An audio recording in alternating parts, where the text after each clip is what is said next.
Ladies and gentlemen, welcome to Slam Hub Wrestling. Myself, Supreet, and this is your WrestleMania Backlash 2021 review.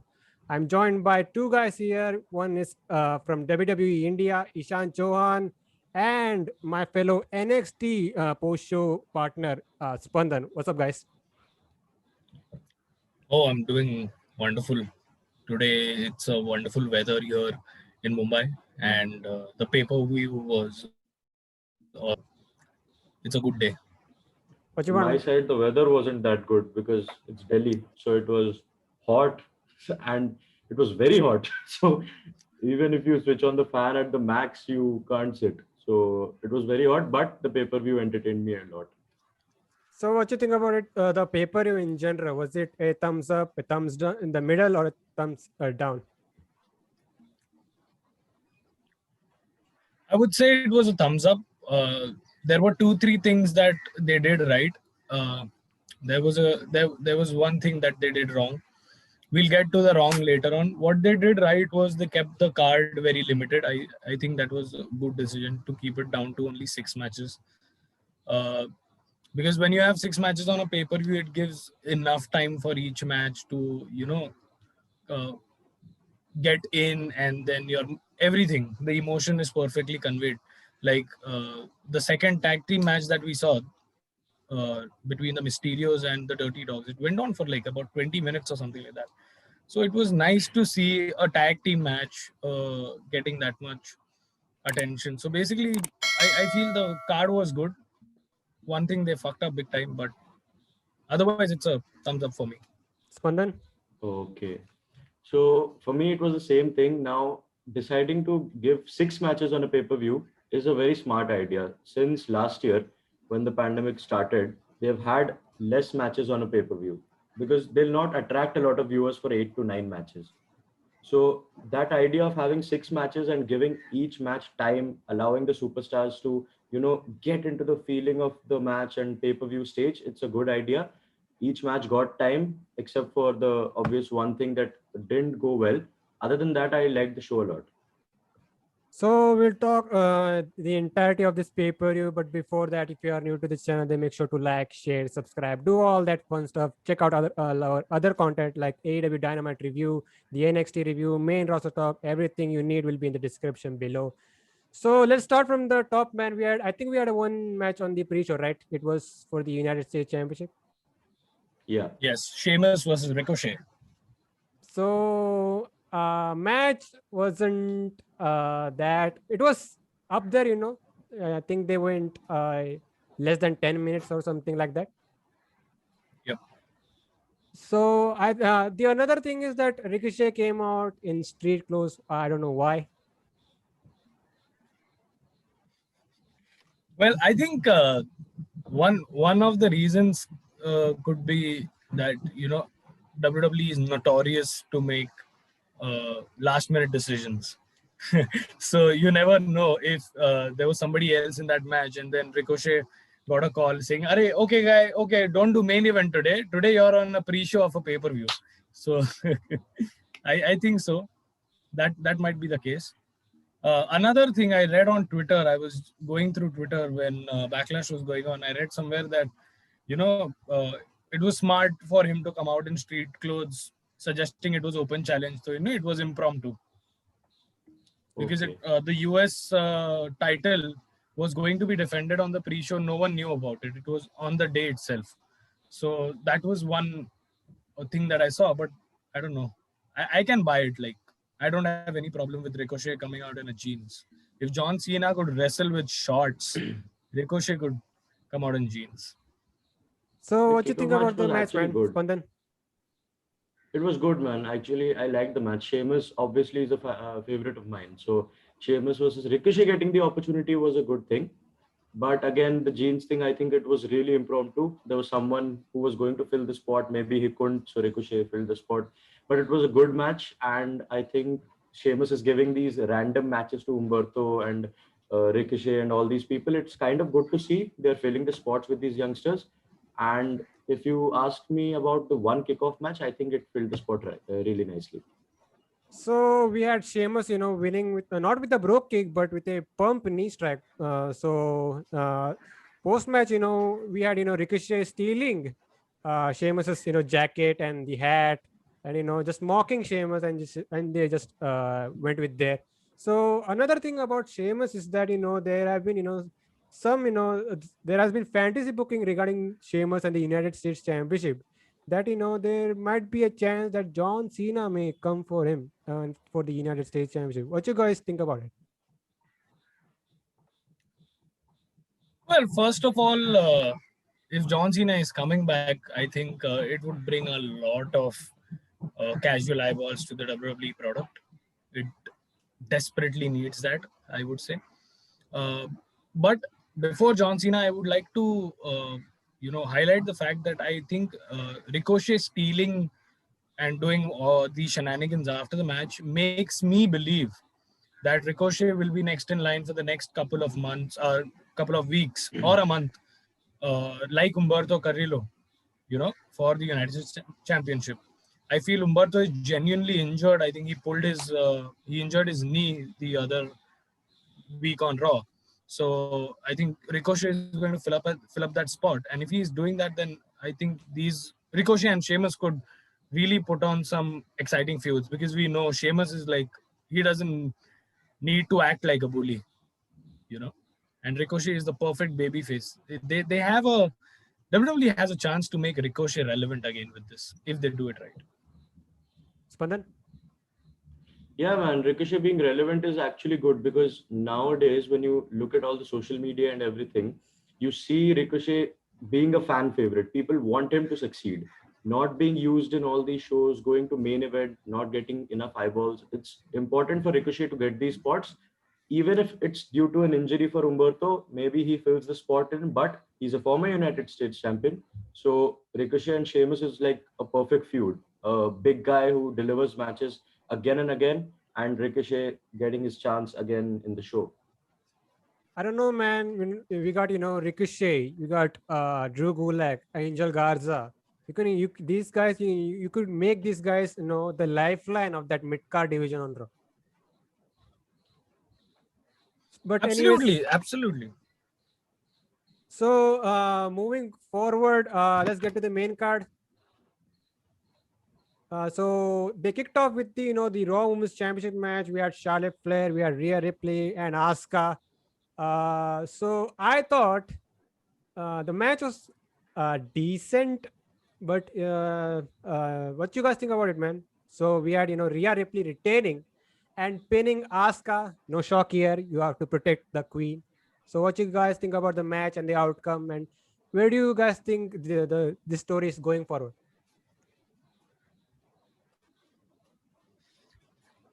As far as the match is concerned, it was a perfect, you can say, 3.5-star match to kick things off.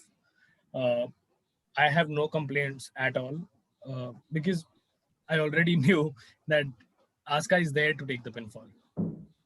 It was a no-brainer. After WrestleMania, if Asuka is going to be in a triple threat, then she's there because she's going to take a pinfall.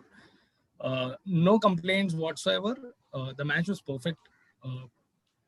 One thing that is certain in this match is that Rhea Ripley looked a bit more confident.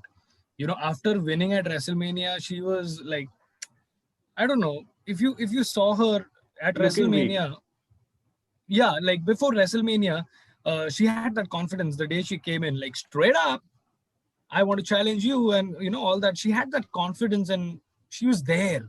But then since after WrestleMania, I think I don't know. I don't even know whether she's a babyface or a heel, you know. So today her character seemed more, what do you say? Her character seemed more sorted. She knew where she is, what she wanted to do. Plus the action between these three, it didn't get sluggish at any point of time. It was just there. It was just building on the momentum. The pace did not come down. So it was a really nice kickoff match for me, like to set the tone for the pay-per-view. I was hooked. Spandan? Yeah, absolutely. It was a good match, I think. Rhea Ripley looking dominant was important, because after that WrestleMania match, as Ishan said, she kind of lost her touch, if you would agree, because when she debuted, it was big. It was the WrestleMania challenger for the Raw Women's Championship. And since the Raw Women's title didn't have any challenger for a lot of months, this was the big match for the title. And then after winning the title kind of into the dust and not having these major promos and matches, she was lost a face 1 week, heel the other week. So this match was really important for her. Obviously, Charlotte didn't take the pinfall, which was obvious to us. And I think Rhea Ripley versus Charlotte Flair is the next match for the next pay-per-view. So Yeah, we could see that happen inside in Hell in a Cell. yeah, Yeah, it's from last Hell in year, a Cell. WrestleMania. Yeah, Hell in a Cell is happening, in June. So normally they used to do at October, right? Yeah, they used to do it in October, but I guess they're doing Money in the Bank is pushed to July. I guess I'm not sure. And for the reason for that, I think, is we've heard rumors that July 16th, the date mentioned on social media, is the date where WWE is coming back to touring with fans. So I think that's the reason they are having Money in the Bank in July, to have a big pay-per-view start with the fans. So Yes, quite possible. So let's talk some highlights, man. So we get to the end. So there was a lot of back and forth from all three ladies. So Charlotte was taken out of the ring. So this left Rhea and Asuka. So Rhea would hit her riptide finisher on Asuka to take, and Asuka took the pin. Rhea is still Raw Women's Champion. And there was some a face to face between Charlotte and Rhea Ripley, which indicates that this is happening. They are continuing with Rhea Ripley and Charlotte Flair this time, and it's gonna lead to a match at Hell in a Cell, I guess. Yes, it will. They need a big women's match at Hell in a Cell, inside Hell in a Cell, sorry. So it's a no-brainer. If it's going to be a major marquee match, then Charlotte has to be there. And I wouldn't mind it, honestly, because when you think about the last time these two wrestled, it was like inside the performance center. I did not get a feel. I did not get a vibe. It was just it fell flat on its face, So now inside the Thunderdome, the feel is different. Even though there is no physical fans, the feel is different. And this time round, both are heels. Now let's see how this dynamic is going to play out leading into the 4 weeks, because at this moment both are heels. So I really want to see how WWE is going to do it. And before we get to Spandan's opinion on this, I don't think we need Hell in a Cell for Rhea Ripley versus Charlotte.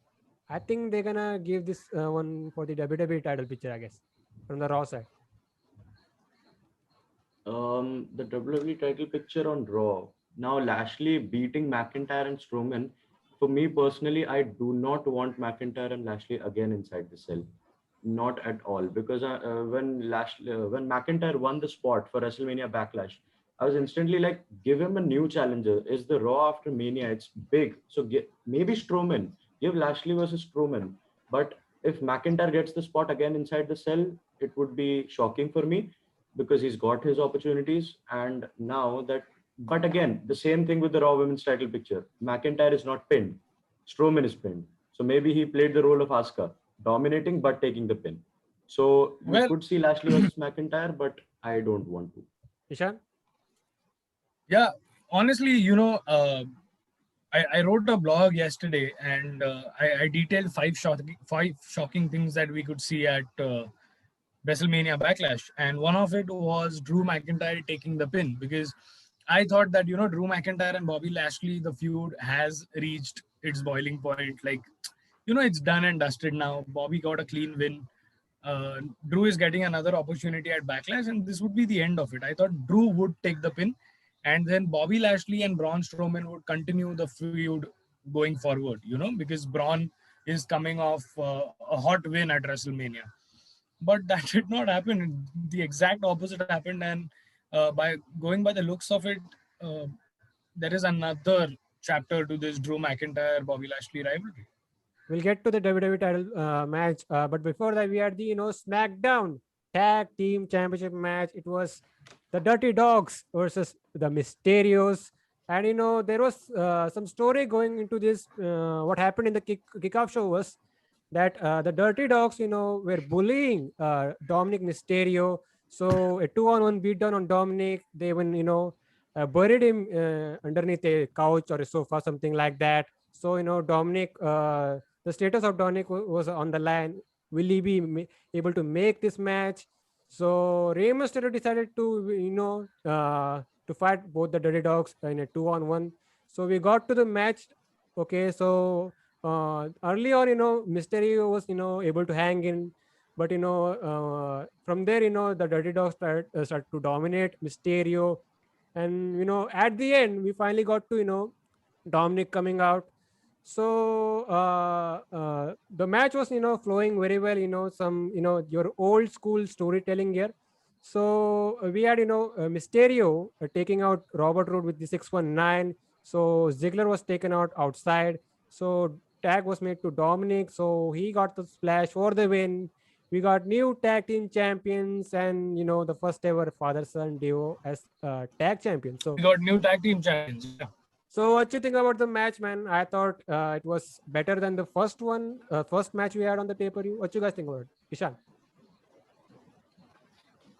Oh, well, first of all, I am supremely happy that WWE gave almost 20 minutes to the match.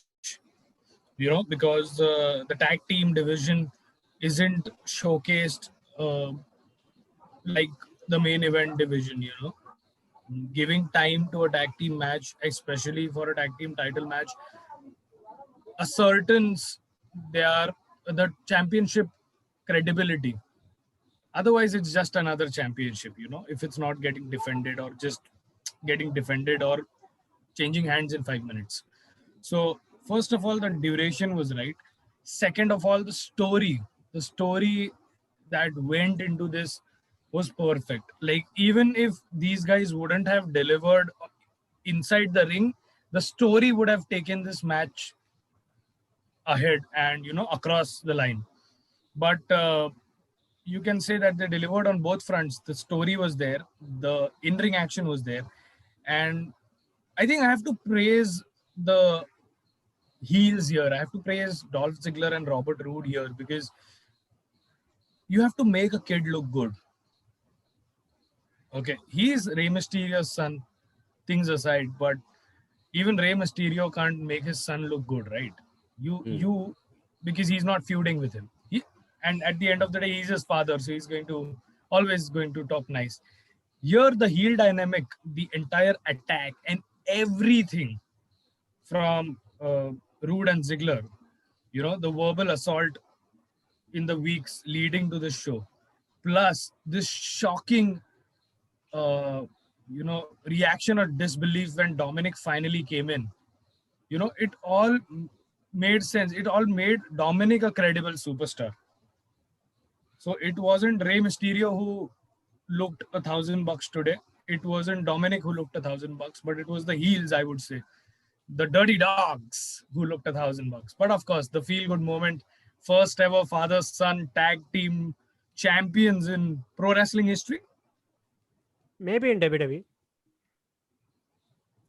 Okay. Spanda, what you think about it? Man, it was brilliant. But first of all, someone tell Pat McAfee that it is Robert, not Bobby. They've changed it. He continuously says Bobby. But talking about the match, it was brilliant, actually. Kudos to the heels, kudos to Rey Mysterio, and that is what experience can do. It's simple. Rey Mysterio, Roode, and Ziggler are veterans, and what they did in a 2-on-1 match, we've never seen such a good 2-on-1 match until Dominic came. And it was a good story. And would you agree that this also gives credibility not only to the SmackDown tag team division, but to Raw as well? Seeing such a good tag match on a pay-per-view, and this title has not been defended in entire 2021 on a pay-per-view. Rumble, Elimination Chamber, Fastlane, Mania, never. And first time on a pay-per-view this year, it's being defended. This gives credibility to tag team wrestling as a whole. I think the last time these guys defended, it was a tables match with New Day and Shinsuke and Cesaro, if I'm not wrong. Oh my God, that was last year. Yeah. The last time it was defended on pay-per-view was Extreme Rules, I guess. The horror show at Yeah. Extreme Rules. But anyways, man, if you can, bring out such good performances, so why have two separate tag team division? Merge it, you know, that would be If better. But that would be no better from the booking side. It's everyone knows that they can't book two do you separate tag team division right now. do you want to merge the tag team division and make it AEW Dark or Dark Elevation? We are not talking Or about do you want AEW, to man. make We are not talking about no AEW, man. no, I'm just asking you. See, there is a thing that you should have ample amount of tag teams, and then there is a thing of having over crowded. Your locker room is overcrowded. Right now, I think Raw has around 5-6 tag teams. SmackDown has around 4-5 tag teams. NXT has tons of tag teams. Like, you could probably get tag teams from NXT on rently basis and send them back. You know, like I think guys like Everrise used to appear on Monday Night Raw last year. So I wouldn't say they need another division, like they need to merge the division. But yes, I would say that they should just focus on it a little more, like the tomato thing and that's happening on Raw is just me, But at the same time, when you see the Dirty Dogs and the Mysterio thing, I think this program has been fuming for 2 months now. So it's good, it's nice. What do you think, Spandan? Even Should they? before that, the Should Street they? Profits and Yeah, go on, Ishan. Street Profits and Dirty Dogs thing, that was also nice and entertaining. So I feel SmackDown has a leverage. Raw has the stars, but I feel Raw is lazy when it comes to booking. I don't know. Just a overall perception that Raw has a lazy booking. Paul Heyman is secretly writing SmackDown, and we don't even know about it. Oh, he is? I think so. He has some influence, man. He has some influence. He definitely has influence, no doubt about that. But if he's good man. So, Spandan, like I was saying, what do you think about merging the division? No, I wouldn't want it because seeing all these 4 or 5 teams on each brand, if when you add them up, you have 10 to 12 tag teams. That means more wastage. If you have 5 teams on a brand, they'll probably get matches here and there. We had an 8-man tag, which gives 4 teams a chance to be on Raw TV. Then you have Miz and Morrison, who have not even entered the tag picture yet. They're with Damian Priest, and probably today was the end. We'll talk about it in the future now. But I don't think it should merge. We have good tag teams. SmackDown tag team picture is really good. Otis and Gable are a good tag team. Street Profits are yet to get their second win. And now we get a good tag team win for Ray and Dom, and the Dirty Dogs are legends. So in that sense, I wouldn't want a merging because there are a lot of teams right now, and having them on separate brands gives them more time. So you mentioned Miz and Morrison. So Miz was scheduled to face Damian Priest in a lumberjack match. So we were, thinking that we could be getting the undercard, lower card guys as lumberjack, but we learned that we had zombies on the show. First we had zombies on the Thunderdome screen, and then they have their separate There locker were zombies room. in the promo also. They were actually members of the roster. Those were one of them was Scotty to Hottie. No way. Yeah, the guy who's Seriously? sitting on the commentator's chair is Scotty to Hottie. Anyways, Okay. man, what do you think about this whole situation, this whole sports entertainment drama that we are seeing here within this match? Blast the company, Sean. Well, see, first of all, I would say that it was done because of the partnership with Batista's movie and whatever that is. But WWE could have, simply announced it as a zombie lumberjack match beforehand. And it could have done two things. One, people know that there is something silly that is going to be there. Like, ha, chalo filler hai, we'll go and take a loo break and come back. Secondly, it also would have given more popularity or, more PR to Batista's movie. But all they did not say anything, they did not reveal anything. And you had zombies in the cold open. Like you had shots from the movie in the cold open and then in the Thunderdome and all that. So I don't know, like if they would have made it clear that we are going to have something stupid like this, then people wouldn't have bashed them like that. Secondly, Damian Priest, please, you're done with the Miz. Don't go back. The Miz and Morrison are absolute, what do you say, fine heels, but I don't want to see them losing now. Spandan? Yeah, but I would slightly disagree with Ishan on this point that announcing the zombie lumberjack match from before, because giving that surprise element, if they would have announced, like you said, people would know to take a loo break at that time.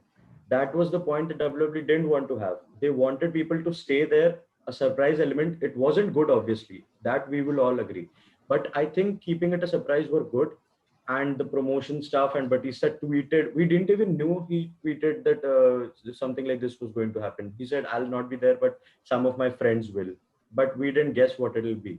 So the surprise element was good. Morrison is hilarious. He did all that stuff backstage and then outside the ring also. So I think the feud has officially ended, or maybe not. We don't know WWE, but the zombie factor should have been a surprise, and I hated it obviously, but that's it. So the zombie factor, was the only, highlight you can say. So the in-ring, stuff was kind of secondary. So Damian Priest, so this match, first of all, went 5 to 10 minutes. I don't know what's the time limit for this match, but at the end, Damian Priest won with the lights out. Let's end this feud. Let's take Damian Priest and start feuding him with Sheamus or something like that. And Miz and Morrison, I think they are breaking up. What you guys think?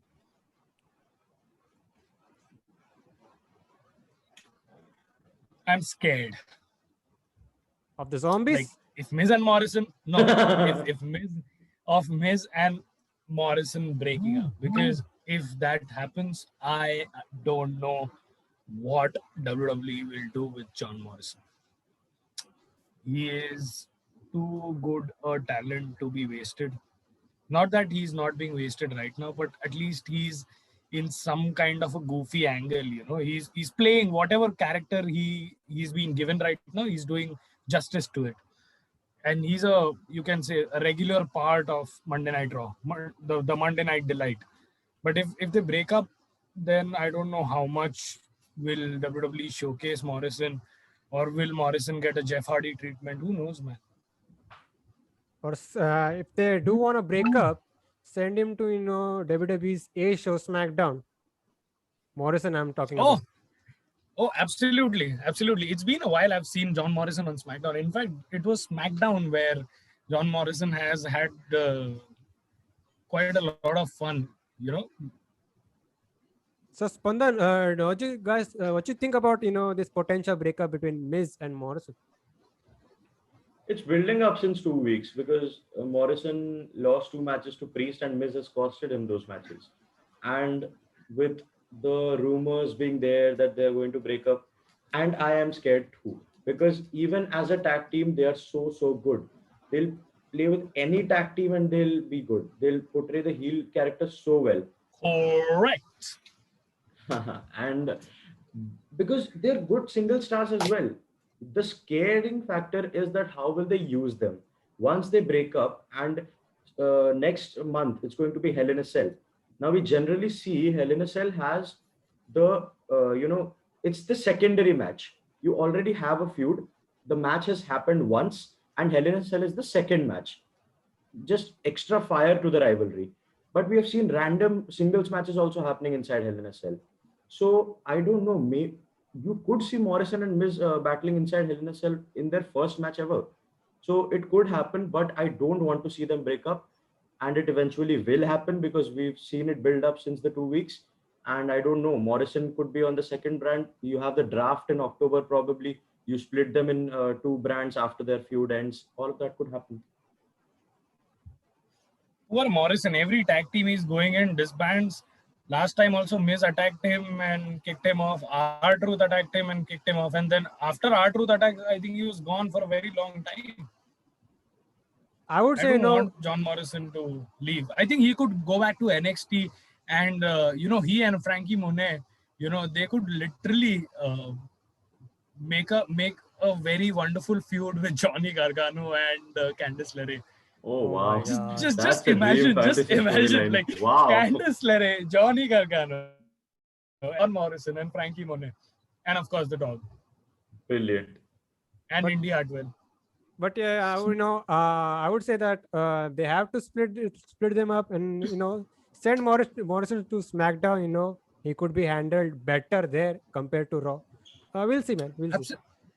Man, I would love to see John Morrison challenge for Apollo Crews' Intercontinental Championship. Imagine what a match that would be, because crazy athletic men. It would be. And we were talking about the tag division right now, about the lesser tag teams and all of that stuff. This is a legit tag team. And this is going to break up in the next couple of weeks because all these people, RK Bro, 2 single superstars, Elias and Riker, 2 single superstars, Styles and Omos, all these teams are single superstars. So a legit tag team is again breaking up. So I don't know what the future holds, man. Let's see, man. Let's see. Shall we get to the SmackDown Women's Championship match? Yes. So we had Bianca Belair facing Bailey this time. So I thought, this I'm gonna compare yet again to that first women's match. This was the better women's match we had on the card. So there was the story of the match was surrounding Bianca's braid, and then she was her arm was being targeted, her ribs were being targeted, and Bailey's was what was I saying? Yes, the main build was regarding that Bianca is not ready, that she is a rookie. So like I said, the match was really good. So at the end, we know there was some back and forth. Bailey was trying to cheat and trying to rake her eyes, but what Fuck this cyclone.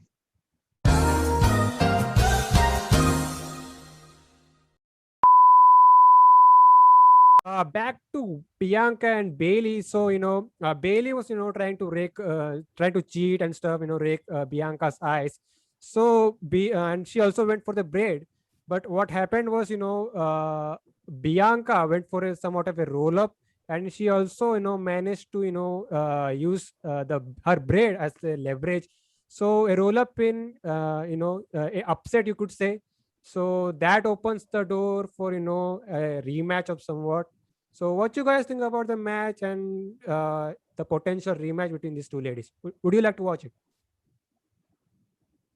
Absolutely. I think I am ready to watch a Bianca and Bailey full-fledged feud.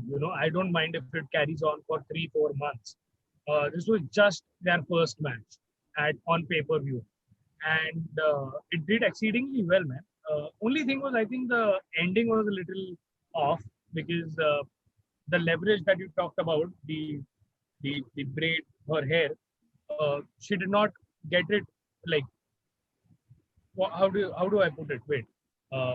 Yeah, so it wasn't really holding on to Bailey's leg when the referee counted the third fall, and plus there were some controversies about the shoulder also not being there on the mat. So, of course, that end could have been better because it was such a picture perfect match between the two. Bailey is, in terms of in-ring skills, Bailey has to be the best in WWE. Top tier, I think, better than Charlotte Flair, better than Asuka. Bailey is a worker that can make her opponent look greater than herself. And that's what happened. Spandan? Yeah, it was a solid match. And talking about the ending, I think it was obviously we're gonna get a rematch at Hell in a Cell, not inside the cell obviously, but a normal rematch for the title. And I think it was to make Bailey look stronger. She took a roll up loss because you can't cleanly pin Bailey. 379 or 380 days as SmackDown Women's Champion, longest reigning, and the feud is going to continue. So to Yeah. make Bailey look strong, you did this roll up win for Bianca. But I also have a question. Bianca as a face character, main event win at WrestleMania. Doesn't she look bad in the scene taking a roll up win and not a pinfall? Does it, Ishan? Honestly, it does not, because you know, uh, I did not even think this match would go on as long as it did. I thought Bianca is going to squash Bailey. Okay, like not squash Bailey, but going to upset Bailey early.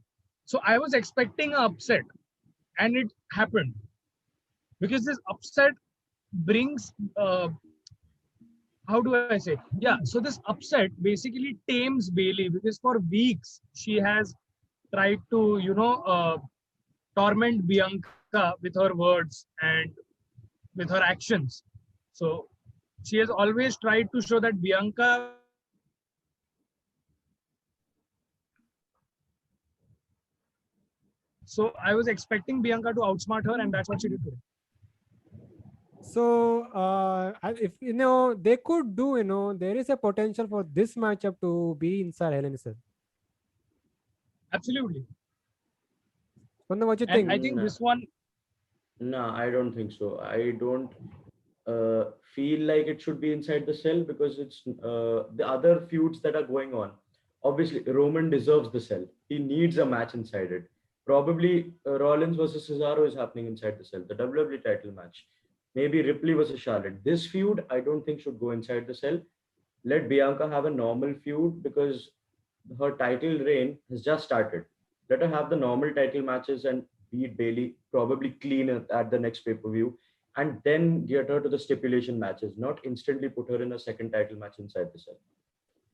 And another thing is that Sasha Banks is missing. So we'll have to wait and see if she, makes a return for this, the upcoming match. She's inserted into this match, or will WWE will hold her back when once the Bailey thing is finished. I think Sasha Banks makes her comeback before or at Money in the Bank. Spanda, what you think? Okay. Sasha Banks, there were rumors that she would be returning tonight and teaming up with Bailey as the heel in this feud and making Bianca look even more babyface, if you understand. So Sasha Banks had rumors of returning tonight, but she didn't. Maybe Hell in a Cell next month, maybe Money in the Bank, but she has to enter the feud ultimately because she hasn't gotten her rematch yet, and she has to enter the match and probably get her title again. But sooner than later, probably. We'll have to wait and see, man. I think we lost Ishan. Let's No, I'm try here. to I'm here. so let's try to continue. And what was the next match? I forgot the order. Was it the WWE Championship match? Yeah, we have two matches left. Next was the WWE title match. So it was a triple threat, of course. Braun Strowman, Bobby Lashley, Drew McIntyre. I thought no, so far that this was match of the night. What you think about it, Spandan? Yeah, absolutely. It was, I wouldn't say match of the night because I'm a big Roman fan, so I would say Roman versus Cesaro was good, Until but now, it was until a now. banger. Okay, until now, yes, absolutely.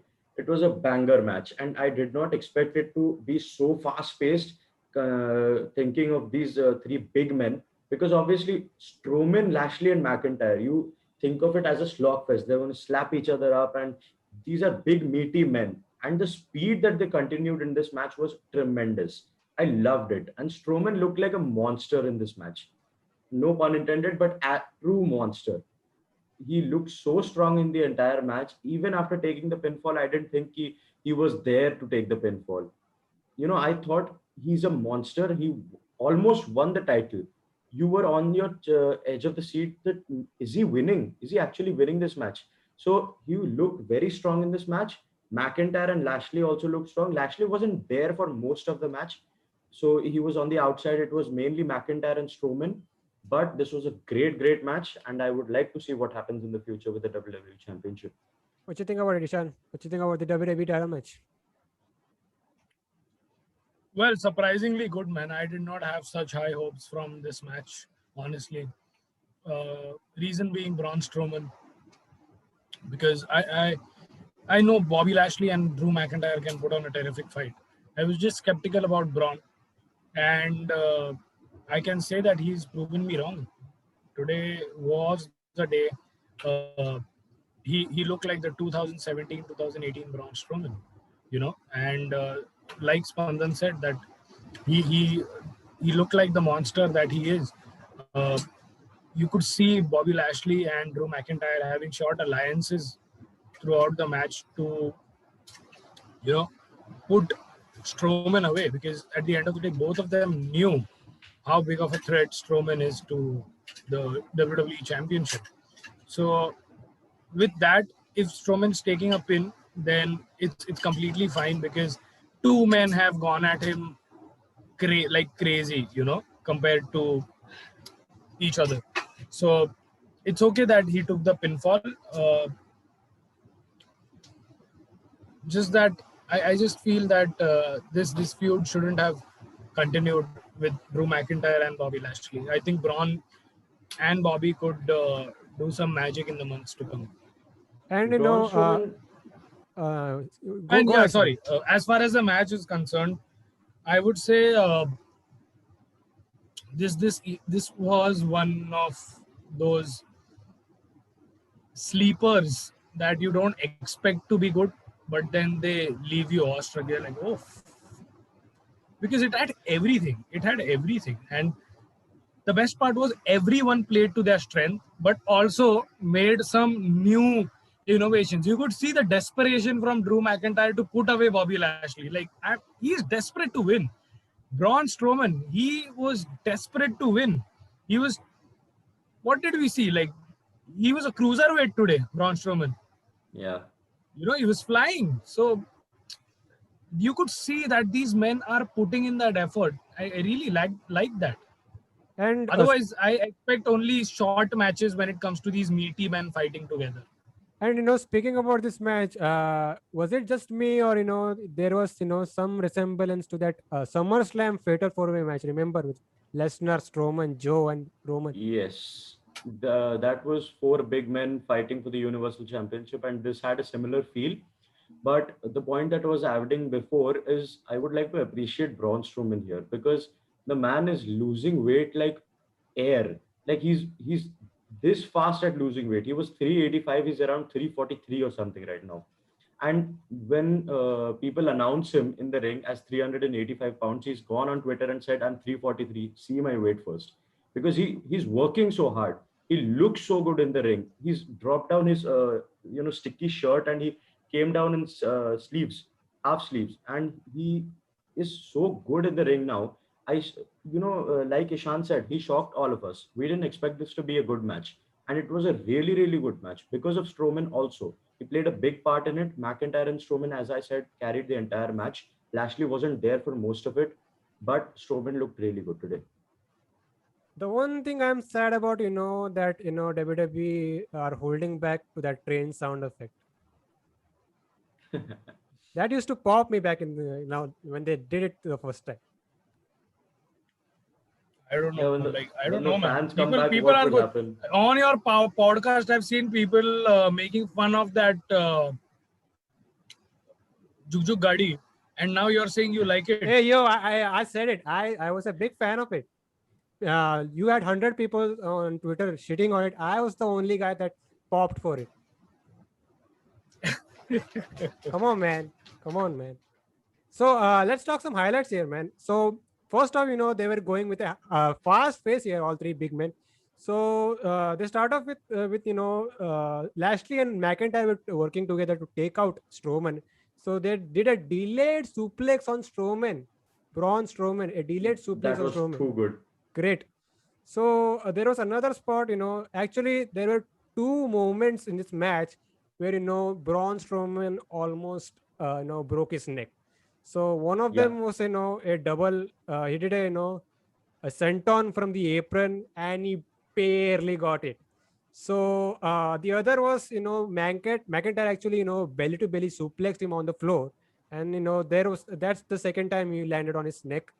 So the main highlight Oh was yeah, when he came for the Strowman Express. yeah. So the main highlight was McIntyre actually sent Lashley through one of the sets, the LED screens. So Lashley was taken out. So that was left. So we are now left with Strowman and McIntyre. So they did some good spots. We also saw that big table spot. Strowman power bombing McIntyre. So at the end, they were exchanging some big moves. I think McIntyre actually clamored Strowman. So Lashley finally came out, took out McIntyre and pinned Braun Strowman. So this was similar situation to the triple threat that we saw with the women. So they are opening the door with Lashley and McIntyre once again. And I think Hell in a Cell is inside Hell in a Cell is the only destination right now. And one thing to add, this time I think they're gonna put the title on McIntyre, I guess. Giving McIntyre the That title was too now. much to. That is too much to digest, man. So Yeah, Spandan continue. Yeah, McIntyre winning the title again. So inside the cell is where he lost the title, his first reign to Randy Orton, and now winning the title could be a small like a redemption story or something. And Strowman in the match, he took a claymore, then a spear by Lashley, and then it ended. Then they pinned Strowman, so that makes him look even stronger. So I wouldn't want to see Lashley versus McIntyre in a singles match, but if this triple threat goes inside the cell, I'll be extremely happy. I would love to see this triple threat in a rematch inside the cell. Ishan? Well, like I said, man, I did not want Drew McIntyre to go for the WWE Championship for two reasons. One is that he is the superstar that he once wanted to be. Okay, there's no denying. Even if 6 months down the line, Drew McIntyre comes back in the WWE title picture, it's going to be fine. No issues whatsoever. But I feel right now he should have just let it go for a few months because he's been there since over 1 year. He's Yeah. been in that title. He's held the title for that long, and then he's feud like going after it.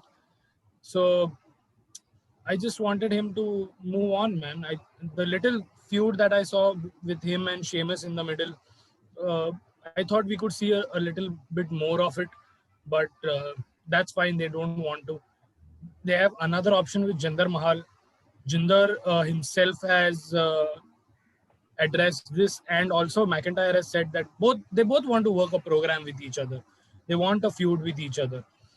So I was thinking, something like that would happen, but I'm disappointed. Or I don't. they could have started the feud with Jinder Mahal being involved in this match, costing quote unquote costing McIntyre the match. Yes, I think I read it somewhere. Jinder himself said it that if it wasn't for his WWE Championship win in At the 2017, bump last night. yeah, Last night yeah. on the So he bump. said if it wasn't for him winning the WWE Championship in 2017, then Drew McIntyre wouldn't have ever become WWE champion. Did he really say that? Yeah, He he said did. that. He said that he He paved the paved path. the way. Yeah, he showed the guys of 3MB against Slater as well, and all these guys, Sheamus and McIntyre, and all, he showed McIntyre that I can also win the WWE Championship. He won it first by defeating Randy Orton, and he also said that we are equal superstars. We've had a similar journey, similar tough ways, but McIntyre is celebrated more. He has a book and all these glorifications. But when Jinder Mahal won the title, it wasn't like this. All the people hated him and all that stuff. That's what Jinder Mahal said, that he wants to be celebrated as the WWE champion. And if McIntyre wins the title in the next few months, then Jinder is the next feud. Raj karunga, Raj. But I would like if they are eventually going to pair McIntyre and Jinder Mahal up, but it would be better if they kept the WWE title championship, the WWE championship away from these two, if they want to feud. Yeah, like I don't care if it's for the title or if it's not for the title. If it's not for the title, then there is more intrigue because then we don't know who will walk out victorious. If there is a Yeah. title, then we probably know. Acha, हाँ, नहीं, Drew थोड़ी हारेगा. So yeah, I think if it's not for the title, then there is a surprise element. What next? Where is it going? How will it end? All these question marks. And when fans have question marks in their minds, only then the feud works. Spandan? And in this picture, when you look at Raw, you need rivalries moving into the pay-per-views. Now that they have dual branded pay-per-views, they have that advantage that they don't need rivalries. They'll put all the title matches on the show. But now that Orton and Fiend ended, due to obviously Bray having some mental health issues and all that stuff, Raw doesn't have a major feud. They have Priest and Miz as the major feud. So Jinder versus Drew in a non-title feud will be amazing, as we saw for Drew versus Sheamus. They didn't have the title. We were expecting it to be the Mania match for the championship, but they went in with three match of the year contenders without a title. So it would be great to see Drew versus Jinder in a non-title match.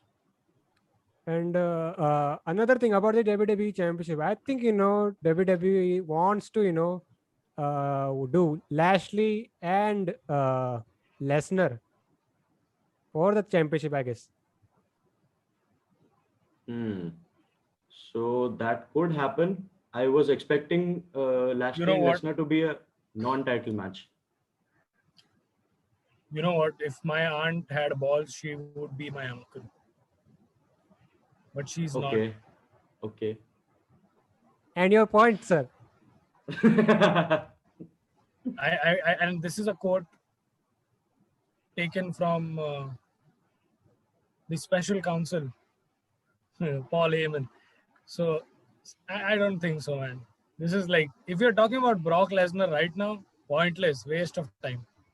He's not returning. He's not even thinking of returning if until and unless things get back to normal. Until and unless it's going to be a jam-packed arena, he's not coming back. Which is my point. Now that July is going to probably open the doors, and probably the fans are coming back in July. Then we have SummerSlam in August. I can very well see Lesnar returning. And if you want Jinder and Drew to be the WWE Championship feud, you can very well have Lesnar and Lashley in a non-title feud. And just imagine, but that also at a point where Lesnar is returning, who does he return with? Does Heyman come to Raw? That is the point, because Heyman is with Roman Reigns and they are not breaking up anytime soon. So what does Lesnar do if he doesn't have a manager? He doesn't speak well, obviously. So how is that going to be managed? But if Heyman comes with Lesnar, Heyman and MVP, my God, the promos are going to rock. Well, ifs and buts, and I would not say that again, but it's a matter of the ifs and buts. But if he does come, Lesnar does come, I think there wouldn't be a problem for Paul Heyman to come in, because he serves as an advocate to Brock Lesnar. Okay. And he also serves as a special counsel to Roman Reigns. So that is two different things, plus two different brands, 2 different days. So if it comes to Paul Heyman accompanying Roman Reigns, Brock Lesnar, and doing the talking for him, I don't think there would be an issue. I think Heyman did the same after WrestleMania 30 when he managed Cesaro for a brief period of time. Yeah, but look at this dream, feud and fantasy booking. You have Roman and Heyman on SmackDown. You have Heyman with Lesnar on Raw, if he obviously comes back. So, both of them have the championships. Imagine there's the Universal Champion on Blue Brand, there's the WWE Champion, and we move into Survivor Series weekend, and we have these two again. It would be epic. I would love to see a rematch with these two, because I don't know why these people hated Lesnar and Reigns' rivalry. Just because Reigns was booed so much, it became very hateful. But I loved these two battling in the ring. let's just say that Reigns had not found his footing, Yeah. and it was the reason why fans did not hate him because he was spoon-fed. Hmm. Fans hated him because his character was shoved down everybody's throats. It was basically suffering succotash. Yeah. So, so, so everybody knew what Roman could bring to the table, right? As a heel, as a big bad guy, To the and they're table. not doing that. And when you don't give fans what they want, they're of course going to turn on that superstar, and that's what happened. Look at those fans now. Look at those fans. Each and every fan will talk great about Roman Reigns, and of course they have to. But WWE, I think it's been a little late for them to pull the trigger. I don't think they saw Roman's tape from FCW when he was there as Liaki. He was a crazy ass dope heel, man. But Yeah, they were. yeah, go on, Spandan. Yeah, they were probably pulling the trigger at WrestleMania 33 when he beat Taker. That was the moment that people hated him so much because obviously ending the legend. Okay, okay, Shan, we know you hated the moment, but that was probably the night he said, "This is my yard," and they were chanting like crazy, and they were going to pull the trigger at that time, but said, "Ki, let's keep him a face. At least in our eyes, let's keep him as a face character. Let them boo him. We'll go ahead, and then now you eventually know who the hell Roman Reigns is." I feel they went with the Stone Cold treatment with Roman Reigns. So they wanted to make him a big thing. Vince McMahon got involved. He wanted to create the same magic with Stone Cold. But of course, that is Stone Cold. And that was a different time. That was a time when bosses were big time assholes. Today you have HR department who's very nice to you. So you will not relate, you know. So that was the thing back in the day. Also, secondly, with the Undertaker, also with him beating Undertaker clean, it's on the same things when Stone Cold beat the Undertaker clean, you know. But then at the end, that's Stone Cold. This is Roman Reigns. So WWE went for the Stone Cold treatment with Roman. They gave him all these boring lines, big dog, yard, and this and that. This is off everyone's back. This is not original. Now, when he's come up with something like tribal chief and head of the table and acknowledge me and all that, when you think about it, it's stupid. This man is self-obsessed. But then when you look closely, yes, a heel is supposed to be self-obsessed. A heel is supposed to be self-centered. So we were talking about Brock Lesnar. So I think as of now, he's happy, just going fishing, hunting in Canada somewhere. Yeah, probably he's wrestling with his daughter. Both look the same. Lesnar 1, Lesnar 2, having fights. Okay, man. Okay. So let's talk about the main event, man. Let's get to the Universal Championship match. Roman Reigns versus Cesaro. So I think this was the match of the night. No questions. And Absolutely. but I would say it was slightly, it was not that better, if you compared the series with Daniel Bryan, but it was great. What you guys think about the match and the whole outcome, the whole stuff? I absolutely loved it. As you said, yeah, this would be my match of the night. If I could give it, I would give it 5 stars. You know why? Because first title defense, first title shot, world title shot for Cesaro. Secondly, there was a story in the match. Before the match, there was a story. There was an anticipation. Oh my goodness, when will Jimmy Uso come? When will Jey Uso come? There was this question mark. It wasn't just another match where, okay, they fought, and then Roman got him in the guillotine and then, he passed out. There was a proper story of the arm, Cesaro's arm getting injured and Roman working on it. Those little things when Cesaro, for example, went for the sharpshooter, he could not, put the pressure with his right arm. Then when it came to Roman Reigns, Roman Reigns with his offense early on, those headlocks and then quick covers in the early going. Roman got out of the ring and, just composed himself a little bit. Those little nuances throughout the match and those high flying spots and those big, you could say, momentum stopping moments from Roman, they added a lot to it. When it came to Daniel Bryan and Roman Reigns, we knew that, you know, these guys would give a good match. When it came to Cesaro and Roman Reigns, we did not know what we could expect. And when you sit with a clean slate, then you're like left mesmerized, you know. Manal? Brilliant. Roman Reigns versus Cesaro was great for me.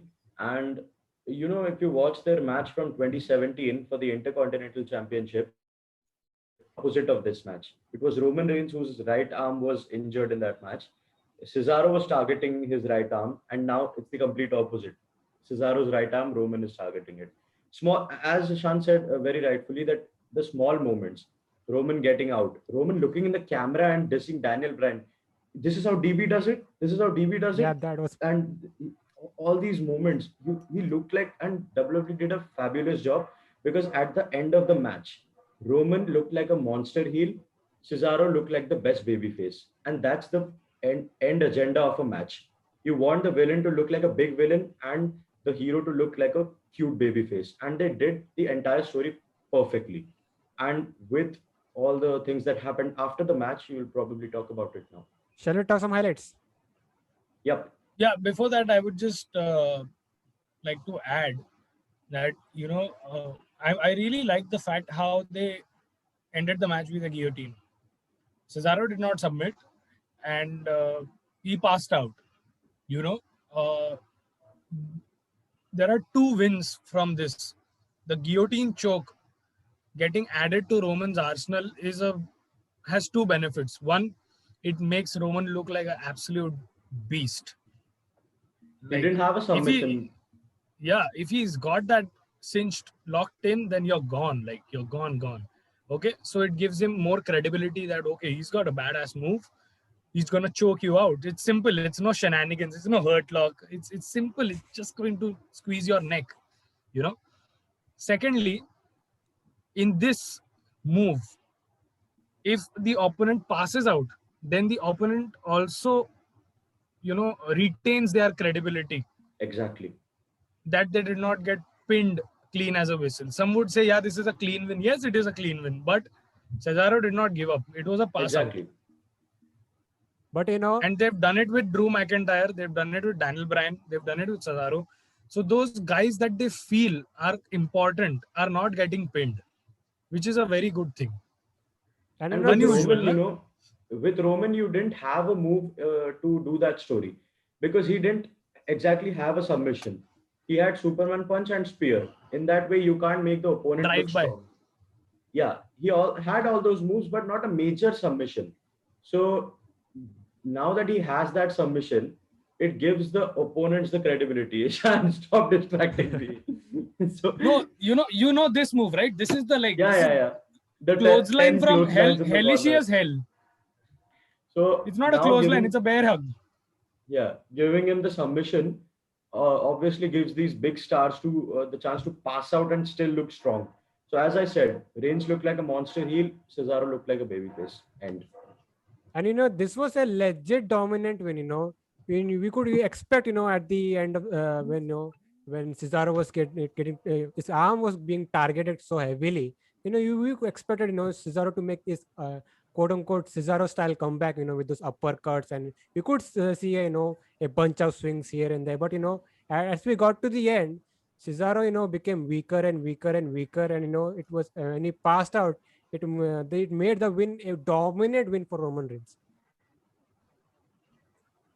So shall we talk? And he did not give up till the end. You know, he was trying that last. What do you say?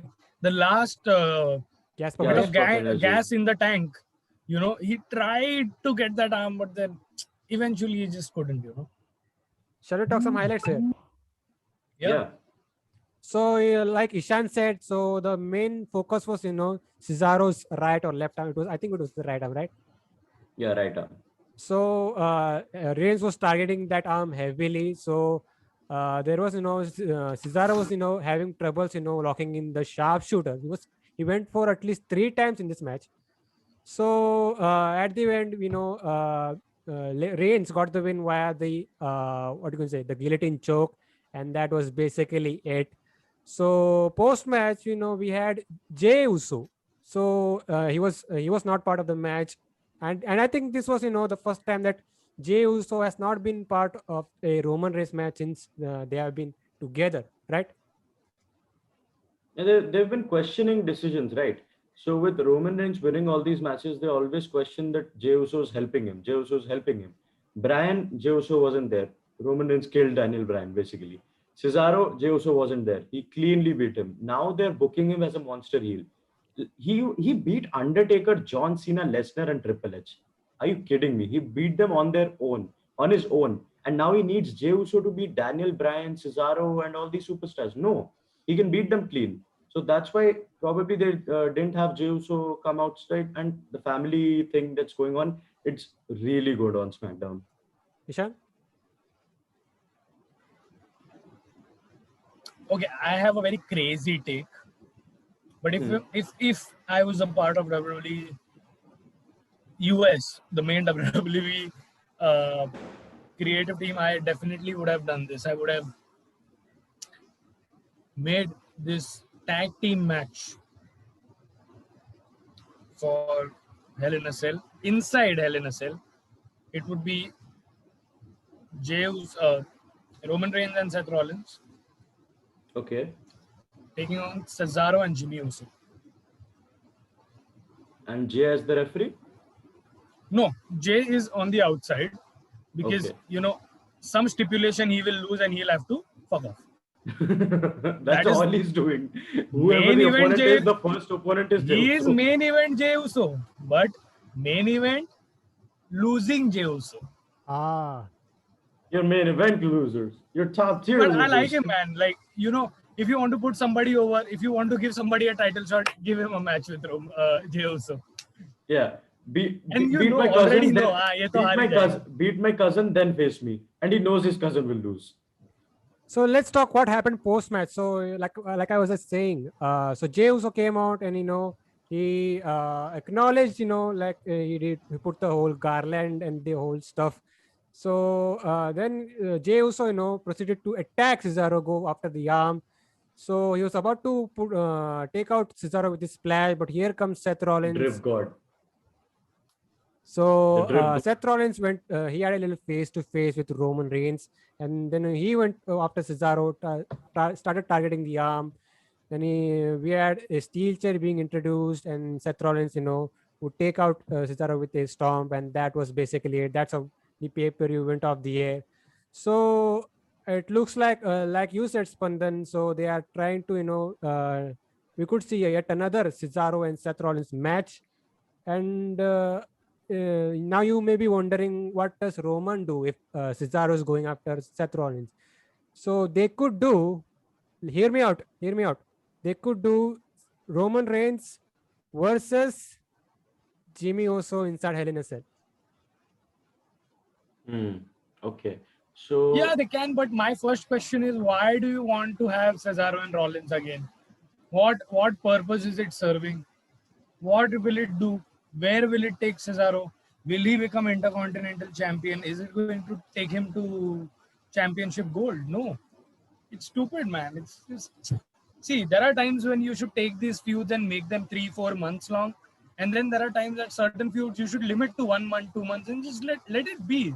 I think Cesaro and Seth Rollins is a feud, despite the fact that these two can put on a terrific match and steal the show. But come on, man. As a wrestling fan, I don't want to see a terrific 5-star match every time, right? But if they are doing Seth Rollins and Cesaro again, so the last time they did, Cesaro went after the Universal Championship. But I think the WWE's idea is that for now, let's keep Cesaro away from the Universal title picture just for now. And once they are completely done with the Seth Rollins stuff, they could easily put him back on for the Universal Championship, or they could have him go to the simple route and put him in the IC title picture. But Possible. But what you guys think about this idea of Jimmy Uso versus Roman Reigns? Because if you want to talk about storytelling, So last year, they did Jey Uso versus Roman Reigns, and we had Jimmy Uso getting involved and that whole stuff. So this time, Jimmy Uso is not ready to acknowledge Roman Reigns as his tribal chief. So Roman Reigns would know this time would force him to do that with inside, and this time, they would continue that story, bridging the gap, like they say, with Hell in a Cell. No, man. I wouldn't want to see Jimmy Uso versus Roman Reigns inside the cell, because at the end of the day, obviously they're two different people. But when you look at them, एक ही तो है. Usos एक ही तो हो तुम दोनों. मतलब it's like that feel. Jey Uso versus Roman Reigns was great. It was the story of 2020, and I don't want to see that same kind of storyline with Jimmy Uso, that beat the cousin up, then tell him to acknowledge me. Do something different. Do something different in the story. Find another way to make him acknowledge you. Do something else. Talking about Cesaro and Seth Rollins, I have absolutely no problem. I would love.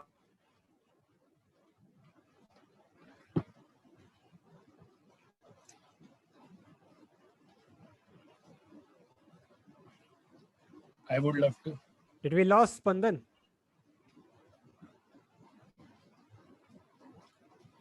I think we lost Spandan. Ishan, you can continue from here. Let's see if we can come back or not. Getting inside the cell. I would like to see that. Oh, he did. We did lost him. I think we lost you for a few seconds, but Yeah, we lost you Okay. for about 30-40 seconds. Oh, damn. So should I repeat what I said? go on. Yeah. So what I was saying is, Cesaro and Seth Rollins, I have no problem with these two getting another match. I would love to see them having another match, because they're too good. They're two great wrestlers. And right now, after WrestleMania Backlash, this is probably the one match which is obvious to enter the cell. And talking about Jimmy Uso and Roman Reigns, I wouldn't want to see that. Give them some different treatment to acknowledge Roman Reigns. I wouldn't want to see the same kind of match. Jey Uso, in place of Jey Uso, Jimmy gets beaten up and he says, I acknowledge you, I stand behind in the line. Give them something different. Ishan? Like I said, man, I'm not really a fan of WWE restarting this feud. I thought it was done for good when these guys faced in a WrestleMania rematch on SmackDown. Not a fan. And there is But another. Go on. if they're doing the tag team match with Rollins and Reigns versus Jimmy Uso and Cesaro, then that'd be fun. I think it's too quick to put Reigns and Rollins together right now, because they are the two major Or Reigns and heels Jey on Uso. SmackDown. But Yeah, then that could happen. I said Rollins because then Cesaro is there. So Yeah, Rollins will obviously be inside the cell. You can't now take out Rollins because he's entered the feud, obviously. But yeah, Rollins and Reigns put together right now, because we're seeing short glimpses in promos and in the ring, but they've not gone head to head. So I stop it till SummerSlam, or probably a major Survivor Series or something, because they are two great superstars. We don't need to say enough about these guys. These are big stars. I want to see this at a major time, not just wasted in a June month Hell in a Cell. Yeah. And another Okay. thing, Ishan, So- before sorry to interrupt you, Ishan, but they could, Yeah. there is a possibility if they do a multi-man match for Hell in a Cell involving all these guys. yeah, give me a 6-man Hell in a Cell match. I would be fine. And So also who's get Jimmy? me somebody and throw somebody off. Jimmy, Jay, Roman, Cesaro, Rollins. Who do you add? And Cesaro. Right? All these 5 or 6 guys. You add them in a cell for the Universal title match. Roman is like, Jay, protect me. Jimmy is like, I'm not nobody's bitch. So that's going to be the story. Let either Jimmy or Jay, recreate their father's Hell in a Cell bump. One of them gets thrown, Oh. into a pile of truck or something like that. Roman plays the Yeah. taker. Whoever it be. But let's see, man. There are, I think, they are Yeah, so mixing. as I was saying, You're gone. yeah, before we conclude, I want to ask, did the zombie thing set the business back 30 years? Whenever I watch Monday Night Raw, they do set back stuff 30 years from now. So you're saying Monday Night Raw was well active 30 years from now? I didn't see it. That time I guess we had main event and Saturday night prime time. Anything, man. I have a nice comebacks. I'm not good at comebacks. What do you think, Spandan? Okay. And also Zombie thing, zombies weren't a thing 30 years ago in professional wrestling. So this is new. Hey, another thing. Corey Graves, he was hilarious, So when this whole zombie thing was happening, Corey Graves, he made sure, that he said, "Don't worry, guys, we are not relaunching ECW." Brilliant stuff. I heard that. So Corey Graves is great on commentary, and someone please tell them कि Adnan work. Please go to Adnan does 205. not work. Please go to 205 Live or main event. Practice, brother. Practice. And why the hell would you remove a guy like Tom Phillips? He's so good. Why remove him? He's got a promotion behind the scenes. Or maybe a demotion, I guess. Who knows? No, he's got a promotion behind the scenes. So he's only going to commentate on 205 Live and then manage all the... Because he's the one who manages all the commentators, basically. Oh. So Did he replace Michael Cole? Sorry? Did he replace Michael Cole in that role? Michael Cole is in broadcast, complete broadcast. Okay. You're interviewing, everything includes. This one is more into coordination. We wouldn't doubt you for a specific reason. Yeah, but they need to change that commentary team. If Yeah, this Edna needs to go, man. Edna needs to go. Every week on Raw, I try to give them a chance, and 1 week I wouldn't mind Jeremy Borash also on commentary. Jeremy Borash is good. I haven't heard him. Yes, Jeremy Borash is great. The guy from TNA. Mike Tenay and Jeremy Borash. How can you not remember? Don West and Jeremy Borash. Jeremy Borash was there for a very long time in TNA. He used to ring announce and also used to commentate. The best part is I met him. When he came to Mumbai? Yeah, and he even commented on my picture saying, "Arey, thank you so much, brother." Fuck, dude, brother. Oh, fuck. So very nice man. So can you convince Vince, put Jeremy Borash instead? If I could convince Vince, I would get a job myself in WWE and then replace Adnan as the commentator. Why would I tell Jeremy to go there? I'd love to do it myself. But anyways, man, that was the whole pay-per-view. That was WrestleMania Backlash. And I cannot wait for WrestleMania Hell in a Cell next month. We are going to see. It's only Hell in a Cell, man. Come on. Where's the Not WrestleMania? every night is blood and guts. Why does he have to involve AEW every time? Anyways, man. I don't know, man. You got to take shots. I got to take some shots. Okay. So, plus, I'm an employee. I should do that. I think you are getting those extra bucks for that, brother. I don't know. I don't mind getting young bucks also. You pay me, I'm going to come your way. Oh, Hey, God. This guy is just trolling me right now. So anyways, I'm not trolling you. I'm open to working with all Elite Wrestling also, except for the fact that the wrestlers feel they're very arrogant. So overall, Matt Seidel is seeing my message and not replying to me. Like, what the fuck, dude? I hope Matt Seidel blocks And you. first he said, yes, we'll do a 20-minute interview. And now he's not replying. Anyways, overall, what you guys give this pay-per-view out of 10? 8. Because 2 went away because of the zombies. Zombies took 2 away. Spandan? Okay, Zombies took away 1.5 for me. I'll give it an 8.5. I would give it a fair enough 7. Are you happy, Ishan? Are you happy? Harsh. Tell me honestly, how much did you give AEW Blood and Guts? Tell me now, at this moment. For the Jericho Fall, I am deducting, 2 points. So I'm going to give it a 8. See? So you're going to completely ignore the logic that despite it being reinforced from the top, these guys have to come out and climb. Let's take this home, man. Are you going to ignore the fact that we could actually see Jericho removing the blade 2 times? Let's take this home, man. Let's take this home. Before we leave, where can these guys find you? First off, go Vishan. Your rating of WrestleMania Backlash is not 7, it is 9. I am saying it. Viewers, 9 from Supreet. So where can these guys find you, Ishan? Yeah, so you guys can find me on Twitter at WrestleSean and on Instagram at Ishan Wrestling. And otherwise, if you want to find me, just Google my name, Ishan Chavan, and you'll find me there. Spandan? Yeah, so I do a talk show on YouTube. You guys can follow me on Ghar Baithe BC. I do talk show, I do vlogs, special episodes on Mother's Day and all that stuff. So you can follow me there and on Instagram at Ghar Baithe BC.